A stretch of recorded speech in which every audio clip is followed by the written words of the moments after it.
And Joe, we want to hear your perspective on things, what allegedly happened that morning at the Civil Service Commission. Well, I mean, it was right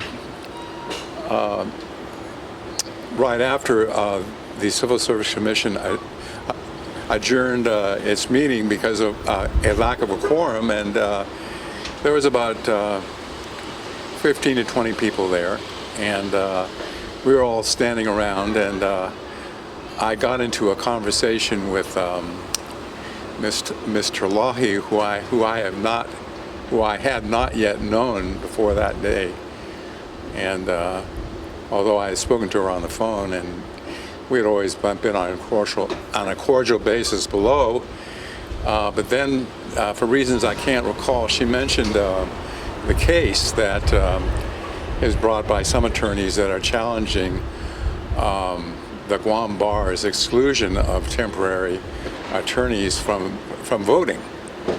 And this, of course, has been controversial. So I exchanged a couple of sentences with her on that subject, and basically she said it was done because these employees were so-called temporary employees, and why should they have voting rights until they take the bar and pass the bar and become full-fledged members of the Guam Bar. And so I just accepted her explanation, and then I asked her because about the fact that I had not received a notice of this vote that was conducted on whether or not the bylaws of the Guam Bar Association should be changed to exclude temporary attorneys from the vote, or the ability to vote. And so after I expressed my concern about not having received notice of this, she speculated on various reasons why I did not receive a ballot, and then all of which sounded contrived and unbelievable to me. And all of a sudden it occurred to me that they had not sent me notice, that my lack of notice was a deliberate act on their part to affect the election in their favor. So in other words, it was like a save, or excuse me, that it was an attempt on their part to alter the results of the election in their favor. So I found that to be profoundly disrespectful. It struck me as a profoundly disrespectful act, and at that point, this rage swept through me, and I told her, I said, I feel like hitting somebody. I mean, I wasn't communicating an intent to hit her or anybody else. I was just I felt like hitting somebody, and she said, "Do you feel like hitting me?" And I said, "Yes." But then I immediately followed it with a statement that I did not mean to threaten her. I mean, I wanted to communicate my rage, which is allowed under the First Amendment to the U.S. Constitution. I mean, nobody can punish you for expressing your feelings. So after that, I left, she left, and an hour and a half later, she holds a press conference on Zoom that's attended by some of, if not all, of the members of the board of directors of the Guam Bar Association. So now, my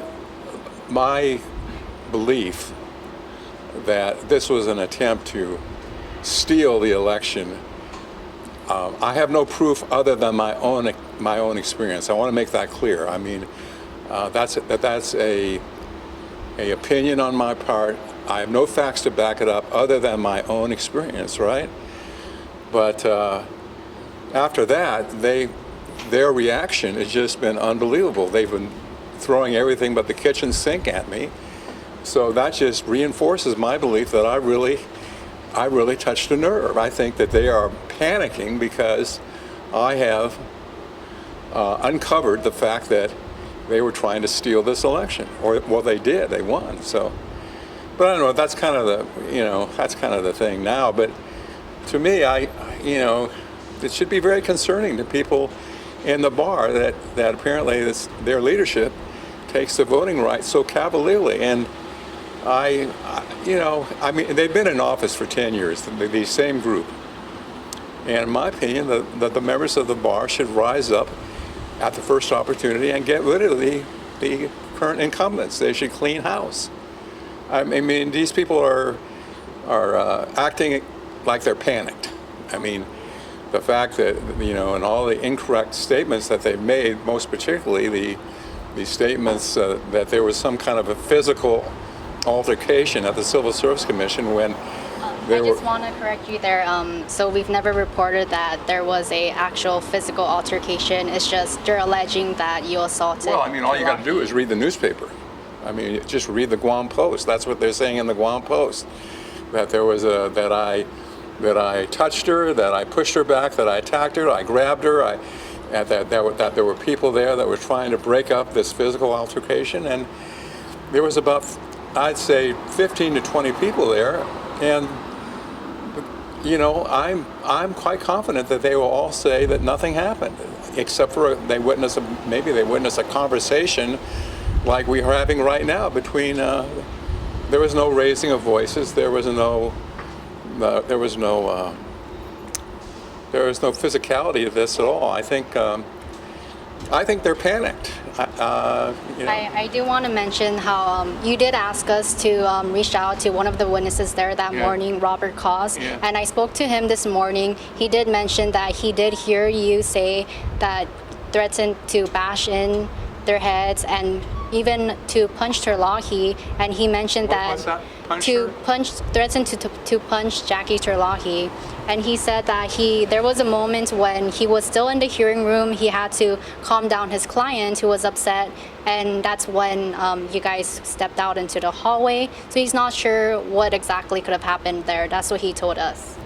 Well, okay, I really can't account for that, but from what you just said, it doesn't sound like he witnessed any physical touching. He may have witnessed, and it sounds like he did witness, a statement which I would correct to say that I've said that this makes me feel like hitting somebody. I mean, because I could just feel the adrenaline rising in my veins because it was so insulting. What I realized, it was so disrespectful. Did you ever, in that moment of rage, did you ever threaten to hurt Terlahi? As a matter of fact, after I said to Ms. Terlahi, in response to her question, do you feel like hitting me? And I said, yes, but then I added immediately, I'm not threatening you. I'm just telling you how I feel about this. And I have a perfect First Amendment right to express my feelings at any time. And as an attorney and a lawyer yourself, do you feel like those words you said to Terlahi does not constitute an assault? Well, you can look at the definition of assault. It's in the Guam statutes. In order to be an assault, you have to be menacing somebody else. Menacing means that you have to put someone in fright of being on some kind of physical damage. But I didn't raise my arm. I didn't approach her. I was not menacing, and it has to be immediate. I didn't say that, I'm going to punch you right now, or I mean, there was just a statement of how I felt. There was no menace. I did not present a menace to anybody. The only thing that apparently Mr. Koss heard was the statement, which I acknowledged, was that this makes me feel like hitting somebody. And then she asked, do you feel like hitting me? And I said, yes, I feel like that. I mean, we all feel like that, but we don't act on it. And one final question before we close off. Do you have any plans or to, I guess, apologize to Terlahi? For what? For what? You know, I think she's in hot water right now. I think they're panicking. I mean, I'm seeing this in the media every day. You know, they're threatening. They are threatening me. They are threatening me because I am threatening their power. Their power. That's what this is all about. They're not used to being challenged, and I'm challenging them because I think an independent party should investigate this election. I mean, the fact that I did not receive notice of this election makes me wonder if other people didn't either. So, and of course, this election was about the board of directors' power because they didn't want people who are admitted temporarily to be able to vote. They wanted to keep their own buddies in power. So, I mean, look, I'll leave it up to you to make your own conclusion. But yes, I acknowledge, as Mr. Koss has witnessed, that I made a statement that it made me feel like I wanted to hit somebody, but I didn't act on it. There was none of this report in the newspaper that people were holding back, where people were, that I was grabbing onto her. That's all completely false. And if you go and get the calendar for the Civil Service Commission for that day, you'll get the names of other people who were there and witnessed this. This is a complete fabrication. I mean, look, anybody who knows me knows that this is not me. I mean, I'm not that, I may feel anger for sometimes, but I don't act on it. So I don't know. I think that the members of the Bar Association should be aware of this. They should be aware, and I think they should clean house at the next opportunity. Because this has been going on for too long. It's been going on, they've been in power for 10 years, I think.